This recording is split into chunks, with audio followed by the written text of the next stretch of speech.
Hey, what's up everyone? It's me, Matt Kuykendall, stuck up here in the barren tundra, otherwise known as North Dakota. A package arrived the other day from Apos.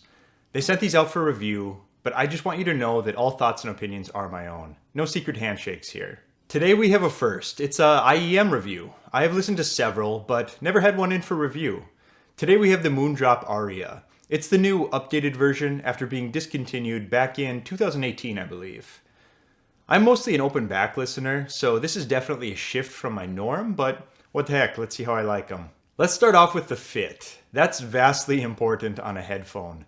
No one is going to wear something that hurts their ear after an hour, or one that falls off from breathing. The MoonDrop Aria is a very stable headphone. The audio cables hook around your ears, which helps keep them in place, even during moderate movement during my experience. While their cables can snag on some things, thankfully, they will just disconnect as it's a simple 2-pin connector on each. They're actually pretty comfortable. It's been a while since I used an IEM like this, and it was honestly better than I remembered for comfort. No additional pressure inside the ears after finding the correct tip and fitment. They have a bit of weight to them, so I would be curious if it felt like I had a bit of a pull on my ears after a really long listen. After short listens around an hour or less, I didn't have any complaints at all though. I did find myself tangling the cords a few times. They seem to be a little prone to that, but that might be something you could easily address with an upgraded cord, something longer primarily. As for taking these on the go, they are certainly portable. They can easily fit in a pocket or bag without issue, as they come with a nice little carrying case to help protect them when they're not in use. These seem to have a pretty good build quality as well. The buds are metal, which obviously makes them feel durable, and the filters are even removable using the included tweezers. Be mindful with these though, as I have experienced paint chipping in the past with designs like this. These are great right now, but maybe just don't throw them against your wall after you're done listening. Let's take a look at the cable a little closer. It's a detachable 1/8 inch TRS cable. It uses a 2-pin connector to attach the earbuds. Many of these cables have a PVC covering, but they elected for braided nylon here. That's hit or miss with me. I do prefer the feel and look of the braided nylon, but oftentimes the PVC holds up a little better over time. Let's get right into how these sound. These have a single dynamic transducer that the manufacturer notes is tuned with the Harman curve. The Harman curve, if you're unaware, is a specific target for the frequency response that most listeners prefer according to a particular study. There's generally going to be a little extra bass as well as some extra treble. The idea is to get a stereo speaker sound coming from headphones. Keep in mind, this study reflects what most listeners prefer, not what every listener prefers. Not a big deal if you don't fall in line here. A number of other reviewers listed these as neutral. I don't really agree here. There's definitely a curve. Let's start with the low end. There is a note of extra punch down low. The bass accuracy is really good. These have a strong presence of bass notes, but the real low will be a bit veiled, which isn't uncommon at all with something like this. Would I like to see these slam a bit harder? Yeah, sure. But at this price, you likely won't find much more, and the overall presence of bass is actually pretty strong in the upper regions. The mid-range is slightly recessed. Enter the Harman curve again. They are pleasant to listen to overall. They have a warm presentation. The transition from mids to highs is quite seamless as well. There is something about the combination of the mids and the bass that actually sounds quite natural to me. The mid-range accuracy is fine.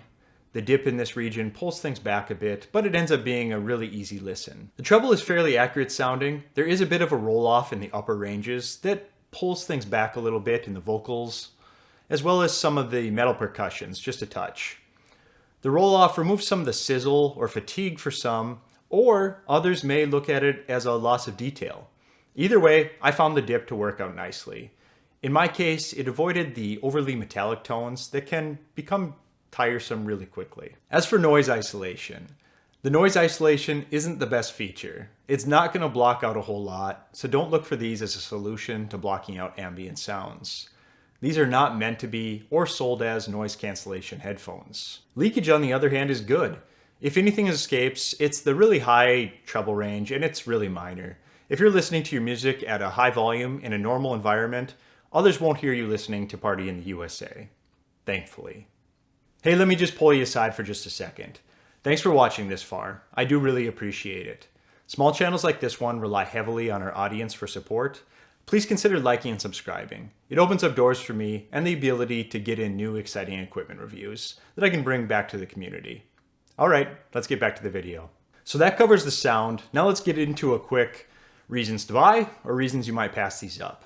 The first reason to buy, phenomenal price to performance ratio. Not much more to say. These perform exceptionally well for the price. I think they fit great. I didn't have any issues with sizing these with the included tips. They also held securely in my ear. I felt they had great sound. It's a sound that most will enjoy. It is a safe play, and I think it's a smart position for them to take on these. I thought they were really well balanced for a wide variety of music. These will be agreeable with pretty much every genre out there. An easy listener. I think these might be the most ideal beginner IEM. The price is right, the performance is notable in relation to that price. It complements music well. It's a good and safe bet if you just want to try out an IEM. Now let's look at the reasons you might pass these up. The cables are a bit they tangle, and I'm curious how well they hold up over time. You could easily address this with a cable upgrade though. Oh, and I felt that they were a bit short too. The top end roll-off might be a bit too smooth for some. If you know your listening characteristics, you might want to take note here. For the majority of you, you won't have any issues with this. So do I think these are a good buy? Yeah, I think so. At $80, these are pretty hard to pass up. The fit, performance, and sound quality come together in a really nice little package. That really boasts well as a beginner IEM, or even for the seasoned IEM vet looking to have another set around. I feel like this pair might give you a good opportunity to see if you like an IEM like this. At this price, you can experiment here, and there's a vast majority of other offerings out there. You might find some certain sound characteristics that you like or don't like on these, and you can use that to tailor your next decision. Oftentimes with buying speakers and headphones, you have to really establish the sound that you like, and don't be afraid to change it, experiment, find what really works for you. I think part of the fun is mixing and matching some of this equipment, pairing the right headphone with the right amp or the right DAC, really blending things together to get the sound you're looking for. Sometimes you have to mix and match things around a bit to find that too. But generally you'll find with your equipment that you'll have a few set pieces that typically stick around. I rotate things in and out, but I often find myself going back to these same pieces of equipment just because it really fits me and the sound I like. But that doesn't mean that I don't like trying new things and testing what's out there on the market. I think that's just as important too. Well, thanks for watching today. That's all I really have for you. If you like this content, please like and subscribe. I have a lot of great reviews as well as some DIY audio projects coming. Have a good one. See ya.